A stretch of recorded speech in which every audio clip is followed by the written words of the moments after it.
ಆತ್ಮೀಯ ನೌಕರರೇ, ಅಂಜು ಸಕಲೇಶ್ಪುರ ಯೂಟ್ಯೂಬ್ ಚಾನಲ್ಗೆ ಸ್ವಾಗತ. ಇವತ್ತಿನ ವಿಡಿಯೋದಲ್ಲಿ ನಾನು ಸೆವೆಂತ್ ಪೇ ಫಿಕ್ಸೇಷನ್ ಅನ್ನು HRMS ನಲ್ಲಿ ಯಾವ ರೀತಿ ಮಾಡಬೇಕು ಮತ್ತು ಫಿಟ್ಮೆಂಟನ್ನು ಯಾವ ರೀತಿ ಅಪ್ರೂವ್ ಅಥವಾ ರಿಜೆಕ್ಟನ್ನು ಮಾಡಬೇಕು ಅನ್ನೋದ್ರ ಬಗ್ಗೆ ಈ ವಿಡಿಯೋದಲ್ಲಿ ತಿಳಿಸ್ಕೊಡ್ತೀನಿ. ಈ ವಿಡಿಯೋ ಇಷ್ಟ ಆದರೆ ನಮ್ಮ ಯೂಟ್ಯೂಬ್ ಚಾನಲನ್ನು ಸಬ್ಸ್ಕ್ರೈಬ್ ಮಾಡಿ ಅಂತ ಹೇಳ್ತಾ ಪ್ರಾರಂಭವನ್ನು ಮಾಡೋಣ. ಈಗ ಏನು HRMS ನಲ್ಲಿ ದಿನಾಂಕ 23/8/2024ರಂದು ಸೆವೆಂತ್ ಪೇ ಫಿಕ್ಸೇಷನ್ಗೆ ಸಂಬಂಧಪಟ್ಟಂತಹ ಎಲ್ಲ ಮಾಹಿತಿಯನ್ನು ಅಪ್ಲೋಡ್ ಮಾಡಲಾಗಿದೆ. ಈಗ ನೀವೇನು ಮಾಡ್ಬೋದು, ಅದನ್ನು ವ್ಯೂ ಮಾಡಿ ಅದನ್ನು ಅಪ್ರೂವ್ ಅಥವಾ ರಿಜೆಕ್ಟ್ ಕೊಡುವಂಥ ಆಪ್ಷನ್ ಇದೆ. ಮತ್ತು ನಿಮ್ಮ ಪೇ ಫಿಕ್ಸೇಷನ್ ಮಾಡ್ಕೊಳ್ಳೋಕ್ಕೆ ಮತ್ತು ಆ ರಿಪೋರ್ಟನ್ನು ಚೆಕ್ ಮಾಡಲಿಕ್ಕೆ ಅವಕಾಶವನ್ನು ಕೊಟ್ಟಿದ್ದಾರೆ. ಅದು ಹೇಗೆ ಮಾಡಬೇಕು, ಪ್ರೋಸೆಸ್ ಹೇಗಿರುತ್ತೆ ಅನ್ನೋದನ್ನು ಇಲ್ಲಿ ತಿಳಿಸ್ಕೊಡ್ತೀನಿ. ಮೊದಲನೇದಾಗಿ ನೀವು HRMSಗೆ ಲಾಗಿನ್ ಆಗಬೇಕಾಗುತ್ತೆ ನಿಮ್ಮ ಯೂಸರ್ ಐ ಡಿ ಆ್ಯಂಡ್ ಪಾಸ್ವರ್ಡನ್ನು ಬಳಸ್ಕೊಂಡು. ಅದಾದಮೇಲೆ ಒಂದು ಏನು HRMS ಲಾಗಿನ್ ಆಗೋಂತಹ ಒಂದು ಪೇಜ್ ಬರುತ್ತೆ. ಲಾಗಿನ್ ಆದಮೇಲೆ ಒಂದು ಪೇಜ್ ಬರುತ್ತೆ. ಆ ಪೇಜಲ್ಲಿ ಕೊನೆಯಲ್ಲಿ ಒಂದು ಆಪ್ಷನ್ ಇರುತ್ತೆ, ಪೇ ಫಿಕ್ಸೇಷನ್ ಅಂತೇಳಿ. ನೀವು ನೋಡ್ಬೋದು, ಪೇ ಫಿಕ್ಸೇಷನ್ ಅಂತ ಒಂದು ಆಪ್ಷನ್ ಇದೆ. ಅದರಲ್ಲಿ ಎರಡು ಆಪ್ಷನ್ ಇದೆ. ಒಂದು employee Y seventh fitment report 2024 ಅಂತೇಳಿ ಒಂದು ಆಪ್ಷನ್ ಇದೆ. Effect state seventh pay commission 2023-24 ಅಂತೇಳಿ ಇನ್ನೊಂದು ಆಪ್ಷನ್ ಇದೆ. ಎರಡು ಆಪ್ಷನ್ಗಳಿದ್ದಾವೆ.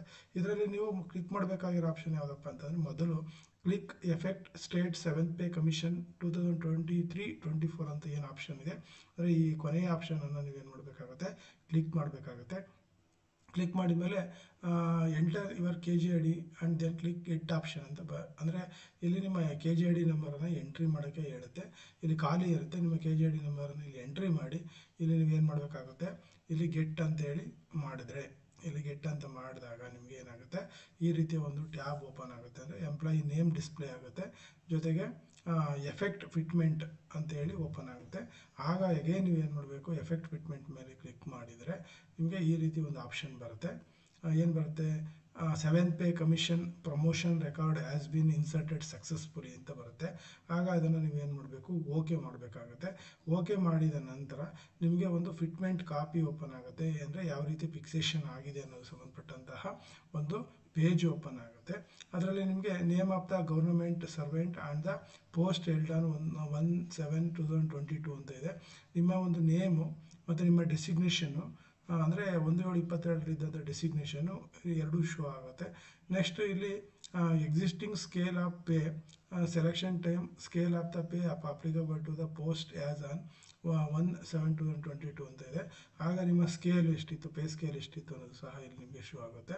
ಅದೇ ರೀತಿ 1/7/2022ಕ್ಕೆ ಯಾವ ಒಂದು ನಿಮ್ಮ ಬೇಸಿಕ್ ಯಾವುದಿತ್ತು ಅನ್ನೋದನ್ನು ಶೋ ಮಾಡುತ್ತೆ. ನೆಕ್ಸ್ಟ್ ಇಂಕ್ರಿಮೆಂಟ್ ಡೇಟು ಸಹ ಇಲ್ಲಿ ನಿಮಗೆ ಶೋ ಆಗುತ್ತೆ.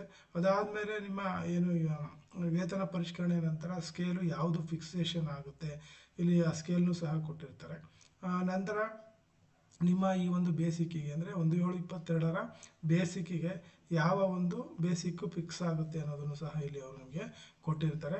ನೆಕ್ಸ್ಟ್ ಏನಾದರೂ ಬೇರೆ ಏನಾದರೂ ಈಗ ರೀಫಿಕ್ಸೇಷನ್ ಆಪ್ಷನ್ ಏನಾದ್ರು ಇದ್ದರೆ, ಈ ಥರದ್ದು ಏನಾದ್ರು ಇದ್ದರೆ ಇಲ್ಲಿ ಸಹ ಮೆನ್ಷನ್ ಆಗಿರುತ್ತೆ. ಅದಾದಮೇಲೆ ನಿಮ್ಗೆ ಯಾವುದಾದ್ರೂ ಏನು ಅಂದರೆ ಆನ್ಯುವಲ್ ಇಂಕ್ರಿಮೆಂಟು, ಸ್ಟ್ಯಾಗ್ನೇಷನ್ ಇಂಕ್ರಿಮೆಂಟು ಮತ್ತು ಮಾನಿಟರಿ ಬೆನಿಫಿಟ್ಸ್ ಯಾವುದಾದ್ರೂ ಇದ್ದರೆ ಇಲ್ಲಿ ಸಹ ನಿಮಗೆ ಶೋ ಆಗುತ್ತೆ. ನೆಕ್ಸ್ಟ್ ಇಂಕ್ರಿಮೆಂಟ್ ಡೇಟ್ ಸಹ ಮತ್ತೆ ಪುನಃ ಇಲ್ಲಿ ಏನಾಗಿರುತ್ತೆ, ನಮೂದಾಗಿರುತ್ತೆ.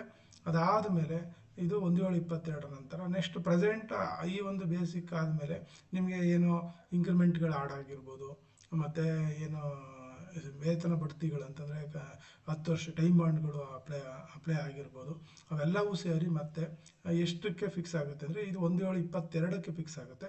ನಂತರ ಎಗೇನು ಈಗ ಪ್ರೆಸೆಂಟ್ ಬೇಸಿಕ್ ಎಷ್ಟಿದೆ, ಈ ಪ್ರೆಸೆಂಟ್ ಬೇಸಿಕ್ಕಿಗೆ ಯಾವ ಒಂದು ಮೂಲ ವೇತನ ಫಿಕ್ಸ್ ಆಗುತ್ತೆ ಅನ್ನೋದು ಸಹ ಕೊಟ್ಟಿರ್ತಾರೆ. ನೋಡಿ, ಇದು 1/7/22ರಲ್ಲಿದ್ದಂಗೆ ಇದು ಪ್ರೆಸೆಂಟು ಬೇಸಿಕ್ಕಿಗೆ ಎಷ್ಟು ಒಂದು ಬೇಸಿಕ್ಕು ಫಿಕ್ಸೇಷನ್ ಆಗುತ್ತೆ ಅನ್ನೋದನ್ನು, ಮತ್ತು ಯಾವ ಒಂದು ಇಂಕ್ರಿಮೆಂಟ್ ಡೇಟ್ ಯಾವುದಾಗಿರುತ್ತೆ ಅನ್ನೋದು ಸಹ ಇಲ್ಲಿ ಕೊಟ್ಟಿರ್ತಾರೆ. ಇದನ್ನೆಲ್ಲ ನೀವು ಒಮ್ಮೆ ವೆರಿಫಿಕೇಷನ್ ಮಾಡಿದ ನಂತರ ಇಲ್ಲಿ ಏನು ಮಾಡಬೇಕು, signature of the authority mentioned in para 5 of the government order ಅಂತ ಇದೆ. ನೆಕ್ಸ್ಟ್ ಡೆಸಿಗ್ನೇಷನ್ನು ಮತ್ತು ಡೇಟನ್ನು ಹಾಕಿ ಇಲ್ಲಿ ಆಪ್ಷನ್ ಇದೆ, ನೀವು ಏನು ಮಾಡಬೇಕು, ಅಪ್ರೂವ್ ಫಿಟ್ಮೆಂಟ್ ಅಂತ ಒಂದು ಆಪ್ಷನ್ ಇದೆ, ರಿಜೆಕ್ಟ್ ಫಿಟ್ಮೆಂಟ್ ಅಂತ ಆಪ್ಷನ್ ಇದೆ. ನೀವು ಏನು ನಿಮ್ಮ ಒಂದು ಇದನ್ನು ನೋಡಿಕೊಂಡು ನಿಮ್ಮ ಮಾಹಿತಿ ಸರಿ ಇದೆಯೋ ಇಲ್ಲವೋ ಅನ್ನೋದನ್ನು ಪರಿಶೀಲನೆ ಮಾಡಿಕೊಂಡು ಅಪ್ರೂವ್ನಾರ ಮಾಡ್ಬೋದು, ರಿಜೆಕ್ಟಾರ ಮಾಡ್ಬೋದು. ಅಥವಾ ಏನಾದರೂ ನೀವು ನೋಡ್ಕೊಳ್ತೀವಿ, ವೆರಿಫೈ ಮಾಡ್ಕೊಳ್ತೀವಿ ಅಂತಂದರೆ ಡೌನ್ಲೋಡ್ ಮಾಡೋಕ್ಕೂ ಆಪ್ಷನ್ ಕೊಟ್ಟಿದ್ದಾನೆ. ಅದೇ ರೀತಿಯಲ್ಲಿ ನಿಮಗೆ ಅದನ್ನು ಪ್ರಿಂಟ್ ತೆಗೆಯೋಕ್ಕೂ ಸಹ ಆಪ್ಷನನ್ನು ಕೊಟ್ಟಿದ್ದಾರೆ. 4 ಆಪ್ಷನ್ ಇದೆ. ಅದಾದಮೇಲೆ ನೀವೇನಾದರೂ ಅಪ್ರೂವ್ ಫಿಟ್ಮೆಂಟ್ ಮೇಲೆ ಕ್ಲಿಕ್ ಮಾಡಿದ್ರೆ ಏನಂತ ಬರುತ್ತೆ, 7th pay commission has been approved successfully ಅಂತ ಬರುತ್ತೆ. ಅಪ್ರೂವ್ ಆಪ್ಷನ್ ಮೇಲೆ ಗ್ರೀನ್ ಬಟನ್ ಮೇಲೆ ಕ್ಲಿಕ್ ಮಾಡಿದರೆ ಈ ರೀತಿ ಬರುತ್ತೆ. ಇದನ್ನು ಓಕೆ ಮಾಡ್ಕೊಳ್ಳಿ. ಓಕೆ ಮಾಡಿದ ಮೇಲೆ ನೀವೇನು ಮಾಡಬೇಕು, ಇಲ್ಲಿ ಬ್ಯಾಕ್ ಆಪ್ಷನ್ ಕಾಣುತ್ತೆ ನಿಮಗೆ. ಈ ಬ್ಯಾಕ್ ಆಪ್ಷನ್ ಮೇಲೆ ಕ್ಲಿಕ್ ಮಾಡಿದರೆ ನಿಮಗೆ ಎಗೈನ್ ನೋಡಿ ಈ ಪೇಜಿಗೆ ಬರುತ್ತೆ. ಈ ಪೇಜಲ್ಲಿ ನೀವು ಏನು ಮಾಡಬೇಕಪ್ಪ ಅಂದರೆ ಎಗೇನು ಪೇ ಫಿಕ್ಸೇಷನ್ ಆಪ್ಷನ್ ಏನು ಬರುತ್ತೆ ಅದರಲ್ಲಿ employee wise 7th fitment report 2024 ಅಂತ ಒಂದು ಆಪ್ಷನ್ ಇರುತ್ತೆ, 3ನೇ ಆಪ್ಷನ್ನು. ಇದ್ರ ಮೇಲೆ ನೀವು ಕ್ಲಿಕ್ ಮಾಡಬೇಕಾಗತ್ತೆ. ಕ್ಲಿಕ್ ಮಾಡಿ ನಿಮ್ಮ ಒಂದು KGID ನಂಬರನ್ನು ಹಾಕಿದರೆ ನೋಡಿ KGID ನಂಬರ್ ಖಾಲಿ ಇರುತ್ತೆ. ಈ ಖಾಲಿ ಇರುವಂತಹ KGID ನಂಬರನ್ನು ಇಲ್ಲಿ ಎಂಟ್ರಿ ಮಾಡಿದರೆ ನೀವು ಇಲ್ಲಿ ಗೆಟ್ ಆಪ್ಷನನ್ನು ಕ್ಲಿಕ್ ಮಾಡಿದ್ರೆ ನಿಮಗೆ ಏನು ಬರುತ್ತೆ ನೋಡಿ ಈ ರೀತಿ ಬರುತ್ತೆ. ನಿಮ್ಮ ಒಂದು ಡೇಟ್ ಆಫ್ ಜಾಯ್ನಿಂಗ್ ಶೋ ಆಗುತ್ತೆ, ಎಗೈನು ನಿಮ್ಮ ಒಂದು ನೇಮ್ ಶೋ ಆಗುತ್ತೆ, ಮತ್ತು ಅಲ್ಲಿ ಏನು ಬರುತ್ತೆ ವ್ಯೂ ರಿಪೋರ್ಟ್ ಆಪ್ಷನ್ ಬರುತ್ತೆ. ವ್ಯೂ ರಿಪೋರ್ಟ್ ಅಂತ ಒಂದು ಆಪ್ಷನ್ ಬರುತ್ತೆ. ಈ ವ್ಯೂ ರಿಪೋರ್ಟ್ ಮೇಲೆ ಕ್ಲಿಕ್ ಮಾಡಿದರೆ ನಿಮಗೆ ಈ ರೀತಿ ಎಗೈನ್ ಅಲ್ಲಿ ಏನು ನೋಡಿದ್ರಿ ಫಿಟ್ಮೆಂಟ್ ಕಾಪಿ ನೋಡ್ಕೋಬೋದು. ಇದನ್ನು ನೀವು ಡೌನ್ಲೋಡ್ ಮಾಡ್ಕೋಬೋದು ಮತ್ತು ಪ್ರಿಂಟ್ ತೊಗೋಬೋದು.